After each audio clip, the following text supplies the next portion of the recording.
علماء فرماتے ہیں کہ صحابہ میں کوئی اتنا ذہین نہیں تھا، نہ مردوں میں نہ عورتوں میں، جتنی ذہین حضرت عائشہ رضی اللہ تعالی۔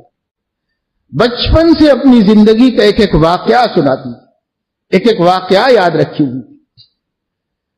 جس زمانے میں وہ گڑیاں کھیلا کرتی تھی، اس زمانے میں حضور علیہ السلام اپنے دوست کے گھر میں گئے اور حضرت عائشہ کی گڑیاں دیکھی کھلونے، تو اس میں ایک گھوڑا بھی تھا اور گھوڑے کو پر تھے۔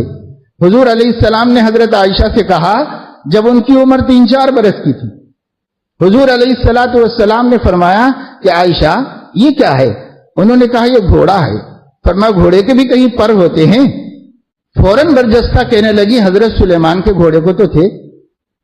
یہ تھی ان کی ذہانت، اور یہ تھی ان کے گھر کی اپنی دینی معلومات، جو حضرت عائشہ رضی اللہ تعالیٰ عنہ کو کھیلنے کے زمانے میں معلوم۔ حضور علیہ السلام مسکرائے، خوش ہوئے ان کی حاضر جوابی اور ان کی ذہانت سے۔ کچھ وجوہات تھیں جن کے لیے اللہ پاک نے حضور علیہ السلام کی کل بیویوں میں اس ایک بیوی کو کنواری اور کم سن آپ کے گھر میں پہنچایا۔ حضرت عائشہ فخر کرتی تھی، حضور کی بیویوں میں میری کچھ خصوصیات ہیں، ان میں ایک خصوصیت یہی ہے کہ سب بیوہ ہیں پچھلے شوہروں سے، اب میں کسی کا بستر نہیں بنی، حضور علیہ السلام سے پہلے سیدھے حضور علیہ السلام کے گھر میں آئی۔ یہ خصوصیت اللہ نے مجھے عطا فرمائی۔ میرے والد اور والدہ دونوں سب سے پہلے ایمان لانے والے ہیں۔ میں جب پیدا ہوئی اور آنکھ کھولی تو اپنے والدین کو دین اسلام پر دیکھا۔ یہ سب کو حاصل نہیں ہوا، یہ شرف مجھے حاصل ہوا۔ حضرت عائشہ رضی اللہ تعالیٰ عنہا فرماتی ہیں کہ میں وہ واحد بیوی ہوں جس کے لیے رشتہ آسمانوں پر طے ہوا، اور حضور علیہ السلام کو خواب میں دکھایا گیا کہ آپ کی زوجہ فی الدنیا والآخرہ۔ اب میں وہ واحد بیوی ہوں جس کے ماں باپ کو ہجرت کرنے کا شرف حاصل ہوا ہے۔ میں آپ کی بیویوں میں وہ واحد بیوی ہوں، جب بستر میں ساتھ ہوتی تھی تب بھی وحی آتی تھی، کسی اور کے بستر میں جبرائیل وحی لے کر نہیں آئے، صرف میرے ہوتے ہوئے جبرائیل بستر میں وحی لے کر آئے حضور علیہ السلام پر۔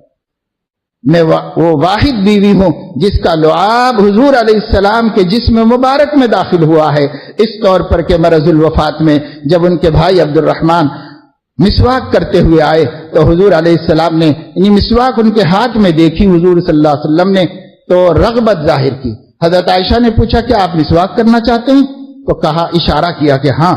تو حضرت عائشہ نے مسواک بھائی کے ہاتھ سے لے کر اپنے منہ میں نرم کر کے حضور علیہ السلام کے منہ میں دی۔ آپ نے مسواک خود کی، کیونکہ اس وقت آپ بالکل بستر پر آخری ایام، آخری گھڑیوں میں تھے۔ آخری گھڑیوں میں میرا لعاب نبی کے لعاب کے ساتھ جسم مبارک میں داخل ہوا ہے۔ فرماتی ہیں کہ مجھے یہ شرف حاصل ہے کہ میرے لیے آسمان سے وحی اتاری گئی کہ میں پاک دامن ہوں، یہ شرف کسی کو حاصل نہیں۔ اللہ تعالیٰ نے فرمایا ایسا کیوں نہیں ہوا، مسلمانوں سے فرمایا ایسا کیوں نہیں ہوا کہ جب تم نے یہ خبر سنی تھی تو تمہاری زبان سے بے ساختہ نکلتا سبحانک ھذا بہتان عظیم۔ اللہ پاک ہے اور یہ عائشہ پر تہمت ہے۔ ہر شخص کو یہ کہنا چاہیے تھا، بعض لوگوں نے تأمل کیوں کیا اور بعض لوگوں نے اس کے افواہ میں شرکت کیوں کی؟ اللہ تعالیٰ نے سخت پکڑ کی۔ یہ حضرت عائشہ کا مقام ہے اللہ تعالیٰ کے پاس۔ قرآن کریم کی 10 آیتیں ان کی فضیلت اور براءت کو بیان کرتی ہیں، اور آج ہر محراب کے اندر اور ہر تلاوت کرنے والے کی زبان پر حضرت عائشہ کی براءت ہے۔ اب کسی بد نصیب کی زبان پر یا اس کے قلم پر یا اس کی ویڈیو میں حضرت عائشہ پر تہمت ہے۔ تہمت جب بھی لگی تھی اور لگنے والوں کے اوپر اللہ نے لعنت نازل فرمائی تھی قرآن میں، اور وہ لعنت آج تک ہے اور قیامت تک چلے گی۔ جو حضرت عائشہ ہی نہیں، حضرت عائشہ کے صدقے میں جتنے مومنین اور مومنات ہیں ان سب کے اوپر تہمت لگانے والے کو اللہ رب العزت نے لعنت فرمائی۔ ان الذين يرمون المحصنات الغافلات المؤمنات لعنوا في الدنيا والآخرة ولهم عذاب عظيم۔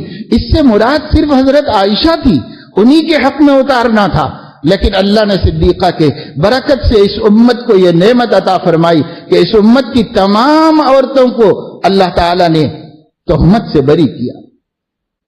المحصنات، الغافلات، المؤمنات، تینوں صفتیں حضرت عائشہ کی ہیں۔ آیت ان کے حق میں اتری ہے، بجائے حضرت عائشہ کا نام لے کر اتارنے کے، اللہ پاک نے تمام امت کی محسنات، غافلات، مومنات کو اس میں شامل کیا۔ اور جس کسی بھی نیک پاک دامن عورت پر کوئی تہمت لگائے گا تو اللہ کی لعنت ہے اس کے اوپر، دنیا آخرت میں عذاب